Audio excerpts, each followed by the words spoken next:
রাজ্যের fourth sub ইন্সপেক্টরে পরীক্ষাতেও দুর্নীতির অভিযোগ।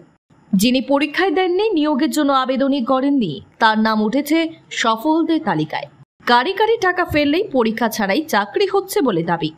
এমন জালিয়াতির পেছনে যার কারসাজি, তিনিও নাকি টাকার বিনিময়ে প্রাইমারি স্কুলে চাকরি পেয়েছিলেন।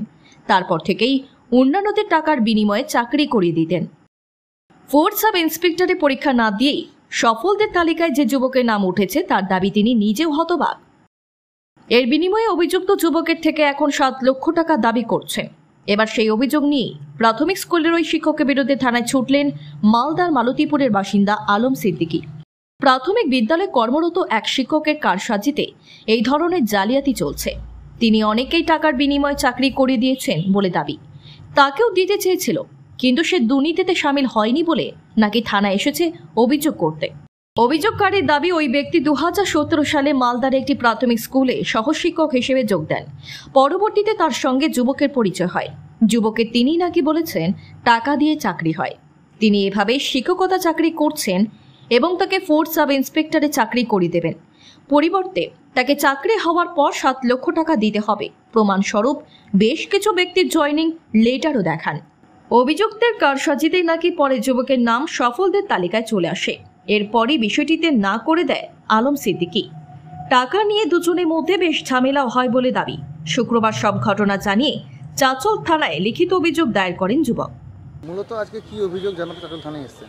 আমি চাঁচল থানায় অভিযোগ জানাতে এসেছিলাম। একজন প্রতারক, একজন স্কুল শিক্ষক প্রাইমারি, এখানে 2017 থেকে 20 পর্যন্ত কর্মরত ছিলেন। উনিও বলেছেন আমি ওই টাকা মারফতে চাকরি পেয়েছি, এরকম বলে জানাই। দিয়ে এবার আমাকে এখানে হঠাৎ করে একদিন মেসেজ করে যে একটা চাকরির খবর রয়েছে, ফুড এসআইয়ে 7 দিনের মধ্যে জয়েনিং করিয়ে দেবে, জয়েনিং করার পর টাকা নেবে, এরকম বিভিন্ন ধরনের প্রস্তাব দেয়। দিয়ে এবার রীতিমতো আমি ওকে চ্যালেঞ্জ করি যে এটা তো অসম্ভব হতে পারে না, তাহলে আগে নাম তুলুন তারপর টাকা দেবো। আমি ওকে চ্যালেঞ্জ করে জানার জন্য, এটা দেখার জন্য, এক্সপোজ করার জন্য যে আমার নাম, ওনার নাম পরিমল কুণ্ডু। পরিমল কুণ্ডু, বাবার নাম নিমাই কুণ্ডু, বাড়ি হচ্ছে ভীমপুর, নদিয়া ভীমপুর। ও দাবি করেছে ফুড এসআইয়ের চাকরি করিয়ে দেবে, 7 দিনের মধ্যে জয়েনিং লেটার দেবে, টাকা। মাস্টারমশাই দাবি করছে যে 2018 সালের, কিন্তু 18 কি কবে আমি কনফার্ম নই। পিএসসির ওয়েবসাইটে রীতিমতো উনি নামও তুলে দেয় গত 14 তারিখে। গত 14 তারিখে নাম তুলে দেওয়ার পর আমি দেখে তো একদম চক্ষুচরক, হঠাৎ করে দেখে চক্ষুচরক হয়ে গেছি। দেখে পিএসসির ওয়েবসাইটে পিএসসি আমার নিজের নাম না, আমি কোনোদিন আজ পর্যন্ত ফুড এসআইয়ের কোনোদিন ফর্ম ফিল আপ করিনি আমার লাইফে।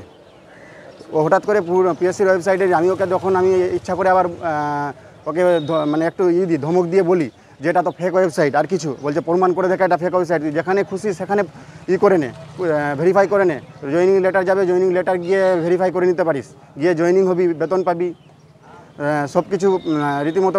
আমি ওকে বললো যে আমাকে 50% টাকা এখন পাঠা, তোকে জয়েনিং লেটার পাঠিয়ে দেবো, তারপরে জয়েনিংয়ের প্রতি বাকি টাকা দিবি। আমাকে এইভাবেও উনি করেছেন। তো আমি 7 লক্ষ টাকার কথা হয়েছে, তো 7 লক্ষ টাকার বিনিময়ে চাকরি পাইয়ে দেবে। হ্যাঁ, আমি যেহেতু ওকে চ্যালেঞ্জ করেছিলাম, যেহেতু উনার এখানে চাকরিরত ছিলেন, তো উনার সঙ্গে পরিচিত, ঠিক আছে তোমার উপর ভরসা করে আমি করে দিচ্ছি। আমি ওকে বললাম নাম তুলুন, আমি 10 মিনিটের মধ্যে টাকা পাঠিয়ে দেবো। আমি যখন টাকা পাঠাইনি, প্রতিনিয়ত আমাকে ফোন করছে, প্রতিদিন থানায় হলাম, আমাকে হুমকি দিচ্ছে যে টাকা না দিলে আমাকে প্রাণে মারবে, অমুক ধমুক, এটা ওটা করে হুমকি দিচ্ছে। আর আরও দ্বারস্থ হলাম যে এই রকমের একটা পিএসসি ওয়েবসাইটে এত বড় জালিয়াতি কাজ কী করে হয়, সেটার জন্য সুব্যবস্থা যেন নাই, ওরা জানে দেখে কীভাবে এটা কে করছে। আপনি কি পুলিশকে সহযোগিতার হাত বাড়িয়ে দিচ্ছেন? অবশ্যই বাড়িয়ে দেবো, অবশ্যই বাড়িয়ে দিচ্ছে, কিন্তু বাড়ি অ্যাপ্লাই করে নিয়ে আপনার নাম চলে এসেছে একদম। আপনি আতঙ্কিত হয়ে গেছেন একদম, দেখে হতভম্ব আমি যে কী করে এটা সম্ভব, একটা পিএসসির ওয়েবসাইটে আমার নাম। আপনার নাম? আমার নাম গোলাম সরওয়ার আলম সিদ্দিকী, বাড়ি মালতীপুর।